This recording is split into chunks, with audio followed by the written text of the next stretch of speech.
conclut ici en donnant 3 explications. Je vais le prendre ici.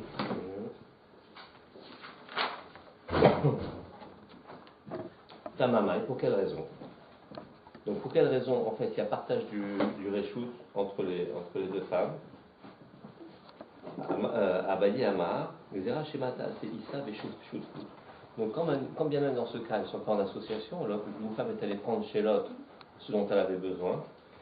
Et donc, normalement, c'est chacun son réchout. Comme il y a un risque qu'elle puisse en venir à penser qu'elle est en association, et que malgré tout, quand je suis en association, elle pourrait se tromper et penser que chacun a son réchout, alors c'est une Zera des Chachamim. D'accord? Première solution. Rava Amar, Tavlin, et Tahamé Avidé. Rava lui dit. Rava lui complète. Baruch Rabba. Oh, les courageux, Alzac. Hier, il y a mon fils qui m'a appelé à 8h30. Mon fils qui m'a appelé à 8h30 ce matin. Pour moi, il fallait. Il me dit je vais le déranger. Je voulais savoir le lieu de la mission. La défense.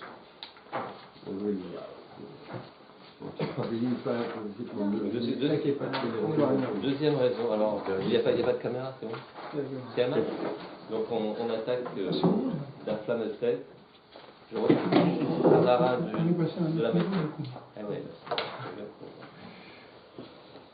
Donc première raison à bailler, Xera Shematase, ça m'échauffe foot de peur que elle pense que même en shoot, c'est chaque élément du plat à l'origine de son propriétaire. Les Ramim ont décrété que le plat, enfin les éléments du plat on le réchoute des deux, l'intersection des deux, donc c'est effectif. Rava rajoute Amar Tavlin et Tahamé à vider. Il faut savoir que les épices sont faites pour donner du goût.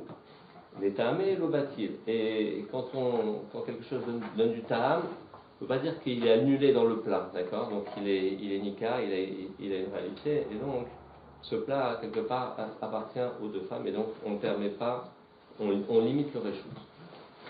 Ravashi Amar, Ravashi propose une autre solution. Mishum de'avele davar shiesh lo matiri. À partir du moment, alors on va appeler la notion de bitoul, d'accord? La Torah permet donc d'être mevatel verov, on peut annuler quelque chose dans la majorité, sauf dans le cas où la chose en question qu'on veut annuler va finir par être permise à un certain moment. Quelque chose est interdit Yom Tov, par exemple ici, mais après Yom Tov ce sera permis. Et les Chachamim ont imposé dans ce cas-là qu'il n'y a pas de bitoul. La Gemara dit toute chose qui finira par être permise, même dans 1000, elle ne s'annule pas. C'est-à-dire qu'elle ne s'annule jamais. Les Chachamim ont bloqué le din de Bitoul dans ce cas-là. D'accord? Par exemple. Alors, on attaque la suite. On a vu à la fin de la Mishnah, Rabbi Yehuda Poter B'Mayim. Rabbi Yehuda, donc quand la femme va emprunter de l'eau, du sel et des tavlines, la Mishnah disait que ça a le réchoute des deux femmes. Rabbi Yehuda, lui, était Poter B'Mayim. D'accord? Pourquoi? Parce que l'eau, elle disparaît dans le plat, donc elle n'a pas de machoute. Alors on dit Mayim Ein, Melach l'eau. Je déduis de là que Rabbi Yehuda permet pour l'eau, mais pas pour le sel. Ah, ça pose un problème avec une braïta qui a l'air de dire le contraire. Viens Rabbi Yehuda Omer, Mayim Omela, Vetelim, Ben Beissa, Ben Bekedera. La braïta dit explicitement pour Rabbi Yehuda que l'eau et le sel disparaissent, s'annulent dans la pâte ou dans un plat. D'accord? Donc le sel aussi. Alors on répond l'eau kashia, c'est pas un problème. Ha belar domit, ha bemelar istrokanit. Il y a deux sortes de sel. Il y a le sel domite, le sel de Sdom, qui est un sel fin. D'accord? Donc quand on va le mettre dans la pâte ou dans un plat, il va se dissoudre. Par contre, le mélar istrokanit, le Astrolidi, c'est peut-être Astrakhan, la région de Astrakhan, au sud de la Russie. Donc c'est un sel qui est gros, et donc qui ne se dissout pas entièrement, donc il est nicar, il est visible. Et donc on voit encore qu'il y a un élément de chaque, un des éléments de chaque femme, et donc il y aurait un problème de shoot-foot. D'accord? Et malgré tout, donc Donc Rabbi Yehuda ne permettrait pas dans le cas de ce du gros sel. Alors, vous voyez que ce soit pour le sel ou pour l'eau, Rabbi Yehuda il ne fait pas de différence entre la pâte et la gdera. D'accord? Puisque d'où on voit ça d'ailleurs? On voit ça dans le fait qu'il parle de tavlin. Tavlin, on ne met pas des épices dans du pain, d'accord? Donc la Mishnah et Rabbi Yehuda ils parlent aussi bien du cas du pain, de la issa, que d'un plat cuisiné, d'accord? Alors apparemment il n'y a pas de différence pour Rabbi Yehuda. Le Mara s'étonne et elle dit Ve'atania, pourtant Rabbi Yehuda Omer, Mayim Umela, Betelim Beissa, Ve'en Betelim Begdera. Il a dit dans une raïta qui dit que pour Rabbi Yehuda, eau et sel disparaissent, s'annulent dans la pâte, mais ne s'annulent pas dans une marmite. D'accord? Pourquoi? Mipne Rotava, à cause du jus qu'il y a dans la marmite. Donc s'il y a du jus, il y a du liquide. Et donc l'eau n'a pas disparu dans l'histoire. Alors on répond Lokasha, Aberva, Aberaga. Dans le cas de notre Mishnah, où on ne fait pas de différence entre le plat et la marmite et la pâte, c'est parce qu'il s'agit d'un plat cuisiné épais, d'accord? Il n'y a pas de sauce. Ou en tout cas la sauce plutôt est absorbée par la viande, par le plat. Et dans la braïta ici, c'est beraka, c'est une viande qui est tendre, en tout cas qui n'absorbe pas le liquide et donc il reste du jus. Donc le problème est réglé. C'est bon? Pas de difficulté. Mishnah. Agachele qui est réglé. Donc on est toujours dans les dynimes de héros du trou, d'accord? Agachele qui est réglé à Baalim. Donc une braise, charbon, une braise donc possède le reshoot de son propriétaire.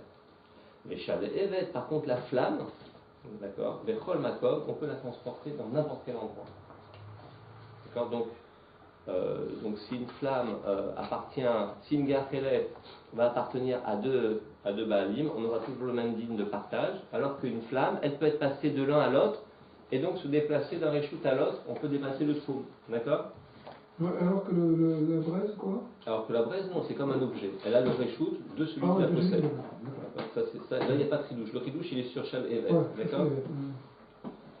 Alors on dit, ça c'est le premier dîme sur Gachelet. Deuxième dîme, Gachelet chez l'Egdesh, Moalimba, celui qui utilise des braises du Egdesh, il va prendre des braises qu'il y a sur le Mizbeach par exemple, il fait ce qu'on appelle Meila, c'est-à-dire qu'il utilise quelque chose qui fait partie du Egdesh, d'accord? Et donc il transfère ce dîme de Meila, et Beshogeg, il est Chayav, Hacham Meilot.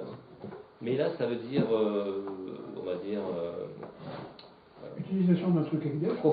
c'est une forme de profanation par le fait que j'utilise personnellement quelque chose qui appartient à Ekdesh, d'accord? Donc c'est une forme de profanation et on amène un korban qui s'appelle Hacham Meilot, d'accord? Ça c'est vrai pour la Gachelet, c'est la Mishnah dit. Et par contre, pour la Shal Evet, pour la flamme elle-même, d'accord? La flamme elle-même qui n'a pas de réalité physique, elle n'a pas de mamachou, d'accord? L'onénim, alors l'onénim vélo moalim, d'accord? Alors la Mishnah dit on ne peut pas en profiter, la flamme du Ekdesh, je ne peux pas en profiter, mais si je l'ai fait l'omoalim, je n'ai pas fait le Issour de Meila. Ça veut dire que Deoraita, il n'y a aucun problème d'utiliser la flamme du Mizbeach, je peux venir allumer ma cigarette sur le Mizbeach, d'accord? Enfin je ne sais pas si on voit sur le Mizbeach, mais les Chachamim sont venus, ils ont quand même donné un din, l'Echatrila, de ne pas en profiter. Donc c'est les Chachamim qui rajoutent l'onénim, on ne peut pas en profiter, mais si on l'a fait l'omoaline, on n'a pas fait Mila. Troisième din, à Motsi Gachelet et Reshut Aramim Chayav et Shalevet Pato, celui qui sort. Donc non, on est dans la Mishnah. Ça c'est après sur la Braïta. Ça se ressemble, mais on va voir. Ouais. Donc à Motsi Gachelet et Reshut Aramim, celui qui sort sa braise, il la sort dans le Reshut Aramim. Ben, il a sorti un objet dans Reshut Aramim, il est Chayav. C'est Shabbat? C'est Shabbat, on parle de Shabbat, d'accord? Par contre, Shal Evet. On parle de Yom Tov, parce que Shabbat, c'est interdit de toucher. Bon, disons qu'il a ça dans sa main, je ne sais pas pour quelle raison. Non, mais on parle de Shabbat, parce qu'on peut transporter Yom Tov. Donc, à Motsi Gachelet et Reshut Aramim, celui qui sort. Mais c'est tellement pchita, pourquoi on en parle? Parce que le chidouche c'est pour la suite. Les Shal Evet pas tout. Par contre, celui qui transporte une flamme dans le Reshut Aramim, vous allez me dire comment on fait pour transporter une flamme. Juste la Il est pas tout. On va voir, on va Le voir, Shabbat on va voir, on va voir comment on peut transporter une flamme. Le Shabbat. Voilà, sans la transporter par quelque Porter au chose. poids. Une flamme, c'est immatériel, à moins que ce soit accroché à une braise ou un morceau de bois ou quoi. Bon, c'est. Les habits, en fait, tu mets un manteau en flamme. Voilà, ou alors c'est le lanceur le cracheur de feu là, qui crache dans le Réchut Hayachid, qui crache son feu dans le Réchut Arabim, et pouf, il a fait au sein de la chalévette. Il n'est pas tout au Gmara. Alors Gmara, elle ramène une braïta qui, au lieu de donner 3 cas, elle en donne 5. D'accord, on va rajouter 2 cas, vous allez deviner lesquels. Tanu Rabbanan, Chamishat Dvarim Neimu Baga Chelet. On a dit 5 choses à propos de la braise. La gachelet donc prend le réchoute de celui qui la possède. Par contre, la flamme, on peut la transporter où l'on veut. Deuxième cas, gachelet chez l'Egdesh Moalim, Veshalevet, l'onenim et l'omalim. La gachelet de Egdesh s'applique sur elle le din de Meïla, donc on n'a pas le droit d'en profiter. Par contre, la Chalevet, on n'en profite pas, mais si on l'a fait, on n'a pas fait de Issour de Meïla. Donc, juste un Issour des Rabbanan. Ensuite, troisième cas, Gachel chez la Vodazara, Asura, Veshalevet Muteret.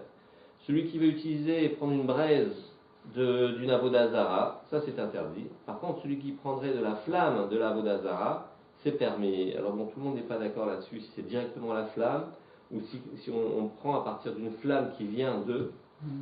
Si Mais une bon, braise sur ouais. les idoles. La braise sur les deux, on n'a pas le droit, c'est un sourd. Mais la flamme, on parle de la flamme, juste le feu, d'accord? Venir s'allumer une cigarette sur la flamme sur la torche olympique, par exemple. D'accord. Brûler l'idole. Moi, je veux bien que. Alors, Pourquoi la torche olympique, ça vaut la peine. voilà, c'est une blague. Ensuite, Amotsi Garchelet les Réchut Arabim Chayav, mais Shalavet Patour. Celui qui sort donc la braise dans le Réchut Arabim, il est Chayav. Par contre, la flamme, on a vu Patour. Et cinquième cas, à Moder Anaa Mechavero, Asur Begachalato ou Mutar Beshalavato. Celui qui vient et s'interdit toute jouissance de son ami, donc il s'interdit de profiter de quoi que ce soit de son ami, il ne peut pas venir lui emprunter sa braise, et par contre, il peut prendre de sa flamme. D'accord. Donc tout ça parce que la flamme, elle n'a pas de réalité physique, donc il n'y a pas d'échange, il n'y a pas de... D'accord. Donc vous avez vu les deux cas supplémentaires, c'est Avodazara et c'est à Moderana, celui qui fait un éder de ne pas profiter de son ami. Alors Gemara demande, Maïshna Shalevet, Avodazara, des Sharia ou Maïshna Egdesh, de Asira. Quelle différence y a-t-il entre la flamme de la Avodazara qui est permise dans cette braïta et la flamme du Egdesh qui n'est pas interdit de Minatora, mais sur laquelle les Chachamim ont mis un Issour Ana. On ne profite pas de la flamme du Egdesh, les Chatrila, d'accord? On répond. Donc pourquoi on fait une différence, d'accord? Alors on répond Avodazara de Meïsa ou Bedile in Shemine. La flamme de la Avodazara, c'est répugnant, d'accord? Les gens en général s'éloignent de la Avodazara. Bedile in Shemine, ils s'en éloignent. Alors là-dessus, l'Ogazrou Barabana, les Rahamim n'ont pas eu besoin de faire une xéra, de peur. Donc la xéra, c'est si j'utilise la flamme, peut-être que je vais arriver à en utiliser autre chose, la braise, d'accord? Là, ils n'ont pas eu besoin de cette xéra-là, parce qu'on s'en éloigne naturellement. Par contre, Egdesh, des maïs, mais le Egdesh, qui n'est pas quelque chose de repoussant, au contraire, bien qu'on fasse attention quand même, d'accord? Vélo bédilé une cheminée, et les gens ne s'en éloignent pas tant que ça. Alors Gazrou Berabanan, les Rahamim, là, ils ont préféré faire une xéra pour nous protéger. Point. Nous protéger de quoi? Éventuellement d'en venir à prendre plus que juste la flamme. Puisque c'est une xéra ici, d'accord. Amot Sigatelet, alors je continue. Amot Sigatelet, les Rousharabim, Chaya, Veshalevet, Pato. On a vu donc celui qui sort la gachelet dans le Rousharabim, il est Chayav, la flamme, Pato. Viatania, pourtant on a enseigné. Amot Sishalevet, Kol Sheu, Chayav. On voit que celui qui sort une flamme, Kol Sheu, quelles que soient ses dimensions, quelles qu'elles soient, il est Chayav. Donc cette braïta a l'air de contredire notre Mishnah. Alors comment on va lever la contradiction? Amar Shechet Kegon, Sheotziu, Bekisem. Par exemple, il a un morceau de bois, d'accord, et cette flamme, il la sort grâce à ce morceau de bois. Une brindille, d'accord, une allumette. Alors si tu dis comme ça, Alors, ne me parle pas de Chalevet, Tipokle, Mishum Kisem, dis-moi plutôt que le Issour, il vient parce qu'il est en train de transporter le bois, la tige en bois, d'accord? Et non pas parce qu'il transporte la flamme, c'est ça le vrai Issour. Alors on dit non, Bedelet les Shiura, on parle d'une brindille qui n'a pas le Shiur. Le Shiur de quoi? Le Shiur du Chiyuvotsa. Pour être hayab de transporter du Rishut Hayachid au Rishut Harabim, il y a toujours des Shiurim dans Shabbat, et en particulier dans le fait de Hotsa. C'est quoi le Shiur? D'Etna, c'est enseigné à Motzi Etzim, Kedele Vachel Betsakala, à Motzi Etzim, Kedele Vachel Betsakala. Celui qui sort du bois, à partir de quand il est chayav, s'il a transporté une quantité de bois nécessaire, suffisante, pour faire cuire un œuf kala, c'est-à-dire un œuf qui est facile à cuire, c'est un œuf de poule, d'accord? Donc cuire en partie l'œuf d'une poule, il faut un peu plus qu'une petite brindille, d'accord? Et donc ce shiur-là n'est pas atteint, donc il transporte sa flamme avec sa brindille. C'est pas la brindille qui sort puisqu'il n'y a pas de issour là-dessus, c'est la flamme, d'accord? Il y a plein de chiots. Pour faire quelque chose, il y a plein de chiots. Ah oui, dans le Shabbat, à chaque fois, il y a un shiur.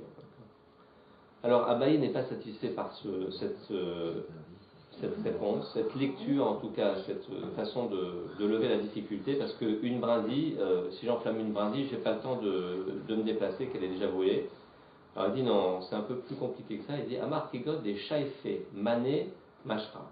C'est le cas où on enduit un kéli avec de l'huile, ou avec une graisse, d'accord, et qu'on transporte, donc on enflamme cette huile, on enflamme la graisse, d'accord, et on transporte la flamme avec le kéli en question, d'accord.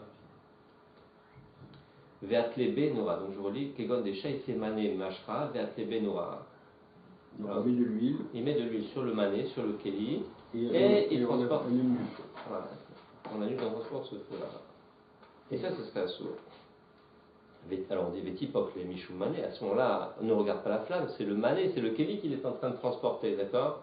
Et c'est ça le Issour. On dit non, des Chaspa ou Chispa, je ne sais pas comment ils font dessus. Chaspa, c'est un débris de kéli, d'accord? Un morceau de kéli qui s'est cassé, donc qui n'a pas d'importance. Donc là, tu casses un kéli, tu prends un morceau de kéli, tu l'enduis d'huile, et tu l'enflammes, et tu transportes la flamme de cette façon-là. Ah, mais alors c'est pareil, Vétipok, les Michou Chaspa. Si tu me dis que c'est qui transporte sur un morceau de kéli, alors dis que c'est le morceau de kéli qui sort. Alors on dit non, pareil, même chose, il y a un shiur. Belet les shiur. Ici on parle d'un morceau de kéli qui n'a pas le bon shiur. Et c'est quoi le shiur d'un débris? L'etnan cheres, donc de l'argile. À partir de quand je suis chayav Shabbat? Kedei liten ben patsil lechavero. C'est ce qui est nécessaire pour venir ajuster des planches. Donc ici on parle de planches qu'on utilise pour faire l'encadrement d'une fenêtre. On met deux planches horizontales, une en haut, une en bas, et puis deux planches verticales, d'accord? Et bon, pour des problèmes d'ajustement, on n'est pas toujours pile poil, donc les planches ne sont pas ajustées pile poil. Donc on va venir glisser, d'accord, en coin, on va mettre un morceau de kéli-khéres, d'argile ou de verre, d'accord, pour venir bloquer les montants du câble. C'est quoi juste la différence qu'on objecte entre le mané et le rafsar? Bon, on est passé de quelque chose de gros à quelque chose de moins gros, et puis qui ne sert plus à rien, d'accord? Le mané, je pensais que tu voulais regarder que le mané et pas la flamme parce que c'est un kéli, donc il a une importance. Mais un morceau d'argile, ça n'a plus d'importance. Donc c'est tafel par rapport à la flamme, d'accord? Malgré tout, non, il est en train de sortir quelque chose. Donc il faut qu'il soit plus petit qu'un certain shiur pour qu'il n'y ait plus de problème par rapport à ça. D'accord? Alors, donc dans tous ces cas-là, c'est assaut parce qu'il transporte la flamme à l'aide de quelque chose, alors que dans notre Mishnah,